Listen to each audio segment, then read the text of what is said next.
네, 안녕하세요. 기계 소프트웨어 개발 6차시 동영상 수업을 진행하도록 하겠습니다. 다시 격주로 수업을 진행하다 보니까 또 동영상을 찍게 됐네요. 학교에서 여러분과 수업을 하고 싶었는데. 자, 그러면 저번 시간에 학습했던 내용 간단하게 복습하고 오늘 새로운 내용 한번 배워보도록 하겠습니다. 일단 우리가 AND랑 OR을 지난 시간에 배워봤고 학교에서는 간단하게 yes랑 not 회로를 한번 만들어 봤었죠. 자, and랑 or가 뭐였는지 한번 살펴보겠습니다. and 같은 경우에는 A 접점 두 개를 직렬로 연결하고 코일과 연결된 회로를 and 회로라고 했어요. 근데 and 회로에서 and나 or나 마찬가지로 A 접점을 여러 개 사용해도 됩니다. A 접점을 3개를 사용하든 4개를 사용하든 직렬로 연결된 회로를 and 회로라고 얘기를 하고 O 회로 같은 경우에는 A 접점이 병렬로 연결되어 있죠. 병렬로 연결된 A 접점의 개수가 뭐 2개가 됐든 3개가 됐든 상관없이 병렬로 모두 연결되어 있으면 그런 회로를 O 회로라고 말할 수가 있어요. 자, 그러면 이게 어떻게 동작했는지 한번 확인해 보겠습니다. 여러분, PLC에서 신호는 무조건 왼쪽에서부터 오른쪽으로 진행된다고 했습니다. 모두 기억하고 있나요? 한번 보겠습니다. 왼쪽에서 진행된 신호가 A 접점이 열려있기 때문에 지나갈 수가 없어요. 그럼 외부 장치인 A 접점 스위치가 만약에 눌리게 된다면 신호는 지나갈 수 있게 되겠죠. 신호가 지나가게 됐어요. 하지만 스위치 1번이 켜졌다고 해서 2번이 켜지지 않는다면 코일의 신호가 도달할 수 없게 돼요. 맞죠? 열려 있으니까 신호가 전달될 수가 없어요. 마찬가지로 두 번째 스위치도 켜주게 된다면 신호는 마침내 지나갈 수 있게 되고 코일의 신호가 도달해서 코일이 작동하는 것을 우리가 확인해 볼 수가 있어요. 그리고 두 번째 5호 회로 한번 보겠습니다. 5호 회로는 AND 회로랑 다르게 둘 중에 어느 것 하나라도 켜져 있다면 코일의 신호가 도달하게 되고 코일 동작할 수 있는 그러한 회로였어요. 이쪽에서 진행된 신호가 왼쪽부터 오른쪽으로 진행이 가게 되는데 둘 다 열려 있으니까 코일의 신호가 도달할 수가 없죠. 하지만 둘 중에 하나, 만약 위에 게 먼저 켜졌다고 친다면 이쪽으로 신호는 지나갈 수 있게 되고 이쪽 코일에 마침내 도달해서 코일이 켜지게 될 거예요. 이쪽이 꺼진다고 하더라도 만약에 아래쪽 신호가 켜지게 된다면 신호는 아래쪽에서 코일로 도달을 하게 되고 코일은 마찬가지로 켜질 수가 있게 돼요. 자, 그럼 정리해 본다면 AND 회로 같은 경우에는 스위치 2개 모두 켜졌을 때만 코일이 작동하는 회로이고 OR 회로는 스위치 둘 중 하나, 어떤 것 하나라도 켜지게 된다면 동작하는 회로예요. 그럼 반대로 얘기를 하면 AND 회로 같은 경우에는 둘 중에 어느 것 하나라도 켜지지 않는다면 코일은 동작하지 않는 회로예요. OR 회로는 둘 다 모두 꺼져 있을 때만 코일이 동작하지 않는 회로라고 할 수가 있습니다. 지난 시간 동영상 강의에서 실제로 우리가 회로의 동작을 선생님이 보여줬기 때문에 복습을 여기까지 하도록 하고 오늘은 새로운 내용에 대해서 한번 학습해 보도록 하겠습니다. 동영상 촬영된 걸 봤는데 초점이 계속 바뀌네요. 상당히 거슬리네. 좋은 방법이 있는 학생들은 좀 알려주시길 바라겠습니다. 자, 이번에는 한번 릴레이에 대해서 한번 생각해 볼게요.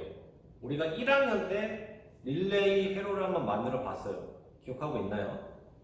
릴레이는 한국말로 전자계전기라고 표현을 해요. 릴레이. 이렇게 사각형으로 생겨가지고 안에 이렇게 코일이 담겨있고 여기 스프링이 있으면서 안에 C 접점과 B 접점, A 접점이 이렇게 있는 간단한 전자장치였어요. 기억이 나나요? 안 나는 학생도 있고 나는 학생도 있겠지만 한번 선생님이 설명을 해볼게요. 일단 기본적으로 릴레이 안에는 코일이라는 게 존재해요. 코일.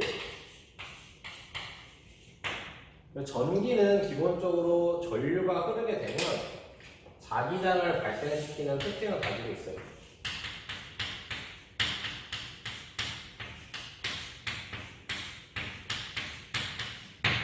자기장은 어렵게 생각할 필요 없고 쉽게 생각해서 자석 정도라고 생각하면 됩니다. 즉 전류가 흐르면 이 코일은 자석이 된다는 얘기예요. 그렇게 되면 이쪽 코일에 가까이 있는 스위치는 철이에요. 철이기 때문에 이쪽 코일과 붙으려고 하는 어떤 특징을 갖게 돼요. 따라서 처음에는 떨어져 있지만 전류가 흐르게 되면 자석 쪽으로 붙으려고 하는 성질 때문에 이쪽이 이쪽 접점과 붙게 되는 현상이 나타나게 됩니다.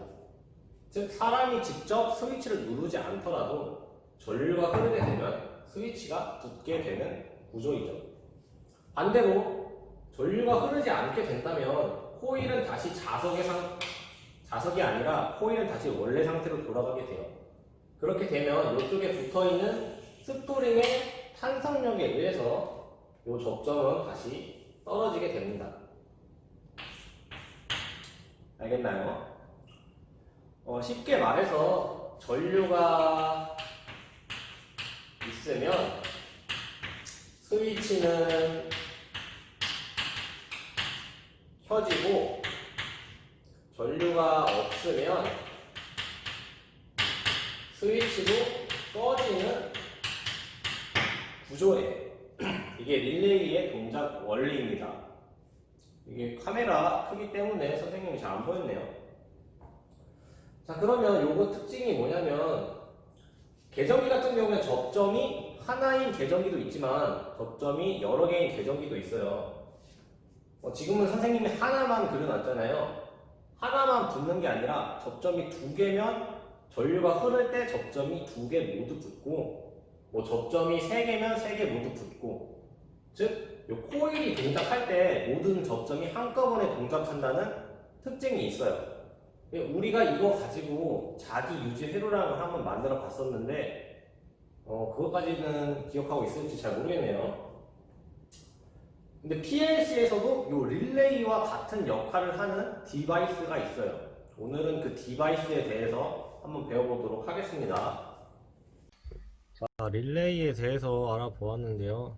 릴레이가 이 PLC 안에서 동작하는 릴레이가 있다고 했어요.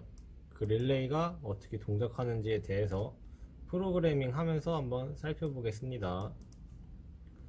자, 먼저 A 접점 하나를 달아줄게요. A 접점 하나를 달고 코일을 하나 달아 보겠습니다. 여러분이 집에서 하기 때문에 학교에서 미쓰비시를 써봤지만 XG5000으로 할게요. 온라인 수업할 때는 XG5000으로만 프로그래밍 하겠습니다. 디바이스 변수는 미쓰비시에서 X를 모두 학교에서 써봤죠. 하지만 XG5000은 P라는 디바이스를 쓰기 때문에 P를 써줄게요.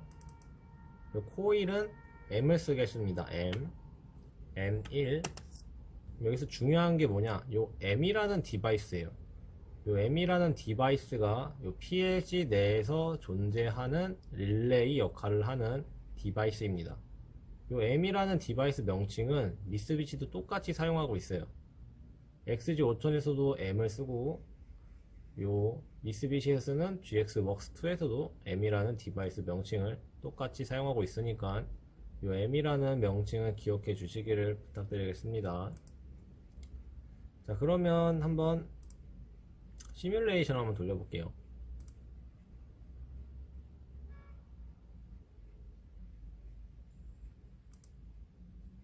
시뮬레이션 돌리면 정상적으로 쓰기가 완료됐다고 에러가 없다고 뜨죠. 자, 이렇게 보면 간단한 예스 회로예요. A 접점 하나랑 코일이 직렬로 1대 연결된 예스 회로죠. 요 A 접점이 붙는다면 코일이 켜지겠죠. 예스 회로이기 때문에. 그죠? 맞죠? 그럼 이게 도대체 무슨 차이냐 라고 궁금해 할 수도 있는데, 차이는 접점을 사용했을 때 생깁니다. 접점을 한번 만들어 볼게요. A접점을 하나 달아 보겠습니다. A접점은 코일을 M1이라는 명칭을 썼기 때문에 디바이스의 명칭도 M1의 접점을 달아줄게요. 코일은 아무 숫자나 써도 되지만 익숙하게 P20을 쓰겠습니다. 학교에서 우리가 출력에 Y20을 쓰기 때문에 P20이라고 익숙한 숫자를 사용하도록 할게요. 그럼 릴레이를 다시 한번 생각을 해보세요. 릴레이에서 릴레이 코일이 동작하게 되면 코일은 자석이 되고 그 자석의 힘에 의해서 접점인 금속인 접점은 코일로 붙으려고 하겠죠. 그렇기 때문에 코일의 전류가 흐를 때 접점이 붙는 원리를 사용한 게 릴레이라는 장치라고 했어요. 얘도 똑같습니다. 요 M이라는 코일이 동작하게 된다면 요 M1이라는 접점이 붙는 그러한 역할을 하는 디바이스예요. 한번 시뮬레이터로 확인해 보겠습니다.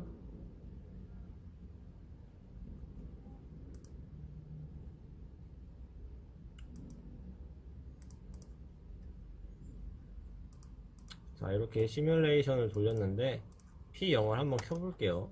P0을 키면 코일이 켜지게 되고, 코일이 켜지면서 M1에 접점이 붙게 되고, M1이 켜지면서 P20이 켜지는 회로입니다. 한번 실제로 확인을 해 보겠습니다. 자, 맞죠? P0이 켜지면서 M1이 켜지고 M1이 켜져서 P20이 켜졌어요. 이런 역할을 하는 게 릴레이, 내부 접점 릴레이라고 해서 M이라는 디바이스 명칭을 사용하고 있어요. 끄면은 코일이 꺼지면서 접점도 떨어집니다. 맞죠? 그럼 이거를 확인하려면 접점을 여러 개 써보면 더 두드러지게 확인할 수가 있어요. 한번 접점을 여러 개 사용해 보겠습니다.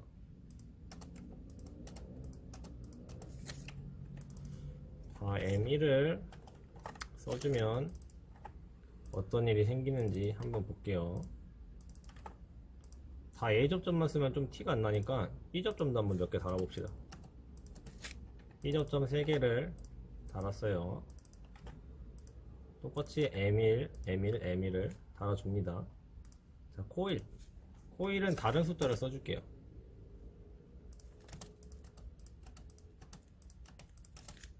여러분 이거 뭐 따라 하지 않아도 돼요. 그냥 차이를 보여주기 위해서 여러 개 단 것 뿐입니다.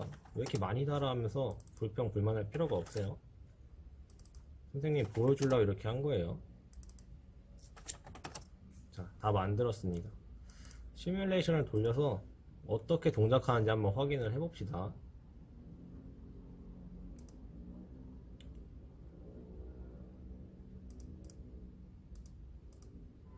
자, P0이라는 장치를 켜서 M1이라는 코일을 켜게 된다면 M1의 코일이 동작하면서 요 M1이라는 A 접점들은 다 붙고 요 M1이라는 B 접점은 다 떨어질 거예요.